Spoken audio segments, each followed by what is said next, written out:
चला आजच्या व्हिडिओमध्ये आपण लेआउट टेंटेटिव्ह प्रपोजल बीपीएमएस मध्ये कसं टाकतात ते पाहू. सर्वात पहिले आपल्याला बीपीएमएस वेबसाईट ओपन करायची आहे आणि तिथे लॉग इन करायचं आहे. तर आपण लॉग इन करू.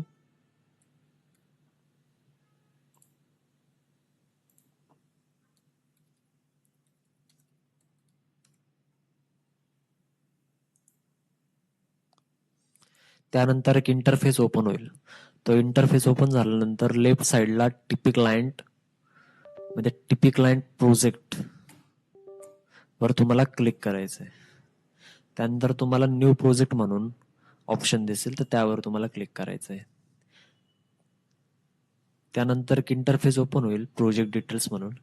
तर त्यामध्ये मल्टिपल ऑप्शन्स आहेत. त्यामध्ये आपला नेम ऑफ सर्व्हिस इथे लेआउट अप्रुव्हल सिलेक्ट करायचं आहे. लेआउट अप्रुव्हल सिलेक्ट केल्यानंतर सर्व्हिस सब टाईपमध्ये जायचं आहे.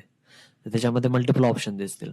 तर आपल्याला लेआउट टेंटेटिव्ह करायचं आहे, त्यामुळे लेआउट टेंटेटिव्ह सिलेक्ट करायचं आहे आपण. आणि त्याच्यानंतर इम्प्लिमेंटेशन एजन्सी ते प्रायव्हेटच राहील किंवा काही अदर असेल तर तिथून सिलेक्ट करू शकता.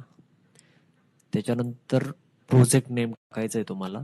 तुमच्या प्रोजेक्टचं जे पण नाव असेल ते तुम्ही टाकू शकता. त्यानंतर साईट ॲड्रेस. साईट ॲड्रेसमध्ये तुमचा गट नंबर, तुमचा विलेज, डिस्ट्रिक्ट जे असेल ते आपण इथं टाकतो. त्यानंतर काही ऑप्शन्स आहे. तर upload RP plan. RP plan जो असेल, आरपी प्लान किंवा डीपी प्लानचा स्क्रीनशॉट आपण टाकतो. याच्यात तुमचा गट नंबर, सर्वे नंबर जो पण असेल तर तो शो व्हायला पाहिजे. त्यानंतर अपलोड गुगल इमेज पण तुम्ही अपलोड करू शकता. नंतर एनओसी फॉर कन्सेंट ऑफ कोओनर. कोओनरची काही कन्सेंट असेल तर ती पण तुम्ही अपलोड करू शकता. त्यानंतर तालुका ऑप्शन दिसेल तर तुमचा जो पण तालुका असेल तर तुम्ही सिलेक्ट करायचा इथं. त्यानंतर टाईप ऑफ प्रपोजल असेल. टाईप ऑफ प्रपोजलमध्ये तुमचा जे पण प्रपोजल असेल, रेसिडेन्शियल, कमर्शियल, इंडस्ट्रीयल, एज्युकेशनल, जो पण टाईप असेल तो तुम्ही सिलेक्ट करू शकता. त्याच्यानंतर इज देअर आणि गॅस लाईन नियर बाय. तर हे काही मॅन्डेटरी ऑप्शन नाही आहे तीन, पण काही असेल तुमचं याच्यामध्ये सिलेक्ट करू शकता. त्यानंतर तालुका आहे. तालुकामध्ये जो पण तालुका असेल तो सिलेक्ट करायचा. त्याच्यानंतर याच्यात जे पण विलेज असेल तुम्ही सिलेक्ट करू शकता. ओके. त्यानंतर टाईप ऑफ लेआउट ऑप्शन असेल. टाईप ऑफ लेआउटमध्ये तुमचा जो प्लॉट असेल तर सँक्शन असेल तर सँक्शन सिलेक्ट करायचं. गुंठ्यावर असेल तर गुंठ्यावर किंवा रॉ लँड असेल तर रॉ लँड सिलेक्ट करू शकता. त्यानंतर लोकेशन तुमचा गावठाणमध्ये येतं का नॉन कंजेस्टेडमध्ये येतं, जो पण प्रकार असेल तुम्ही सिलेक्ट करू शकता. त्यानंतर काही अदर ऑप्शन्स आहे तर त्याच्यामध्ये तुमची जी केस आहे ती येत असेल तुम्ही ते सिलेक्ट करू शकता, पण ते नॉन मॅन्डेटरी आहे तर ते ॲज इट इज राहून दिले तरी चालतील. त्यानंतर आपल्याला सेव्ह अँड नेक्स्ट करायचं आहे. ओके. त्यानंतर कन्व्हर्जन प्रीमियम असं ऑप्शन तुम्हाला दिसेल. त्याच्यामध्ये एनी परमिशन अक्वायर्ड प्रिव्हियसली, जर काही एनी परमिशन असेल तर येस करायचंय किंवा नो करायचंय. तर आपण टेंटिव्ह लेआउट टाकतोय तर एनी परमिशन तर नसेलच, त्यामुळे नो ठेवायचं तिथं. सेव्ह अँड नेक्स्ट करायचंय.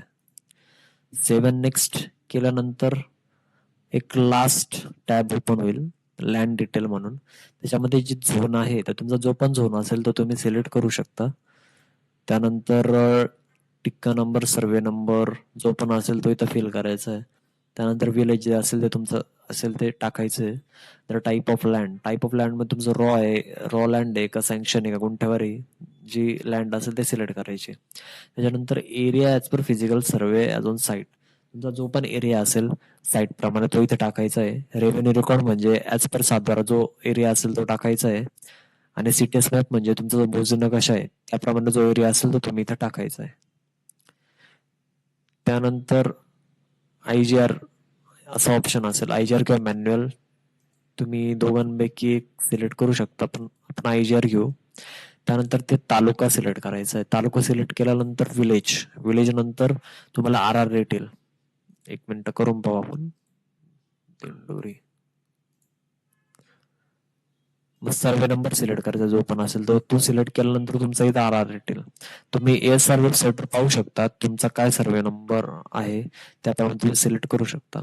आणि इथं काही अननेसरी ऑप्शन्स आहे तर तुम्ही ते सिलेक्ट केले किंवा नाही केले तरी काही प्रॉब्लेम नाही, ते ॲज इट इज ठेवले तरी चालेल. फ्लोरेटाईफचा ऑप्शन आहे, तो येस असेल तर येस, नो असेल तर नो ठेवायचं. त्यानंतर लॅटिट्यूड ऑफ लँड, हे मेंटरी ऑप्शन्स हे फिल करायचे. तुम्ही साईटची जी लोकेशन आहे तर त्याचा लॅटिट्यूड लॉंगिट्यूड जो असेल तो तुम्ही इथे फिल करू शकता. त्याच्यानंतर ऍप्लिकंट टाईप आहे. ऍप्लिकंट टाईप मध्ये तुम्ही ज्या प्रकारे रजिस्ट्रेशन केलं असेल, इंडिव्हिज्युअल, मल्टिपल जे पण असेल ते सिलेक्ट करायचं. त्याच्यानंतर इज ऍप्लिकंटवर क्लिक करायचं. इज ऍप्लिकंटवर क्लिक केल्यावर मग इथं नाव टाईप करायचं तुम्हाला, नेम. की सेव्हवर क्लिक करायचंय. त्यानंतर फायनल सबमिट म्हणायचंय. फायनल सबमिट जेव्हा कराल त्यानंतर आपल्याला परत टिपिक लाईन प्रोजेक्टमध्ये जायचंय. आणि ते झाल्यानंतर इथे तुम्हाला डन आलं, याचा अर्थ फायनल सबमिट झालेलं आहे. ऑनलाईन फायनल सबमिट डन म्हणजे वेबसाईटवरून हे सबमिट झाले. त्याच्यानंतर ऑफलाईन फायनल सबमिट डन म्हणजे की ट्रेसिंगला दिसते. जेव्हा ट्रेसिंगवर तुम्ही सबमिट कराल तेव्हा इथे डन दिसेल. दोन्ही डन झाल्यावर मग आपले नेक्स्ट स्टेप आहेत.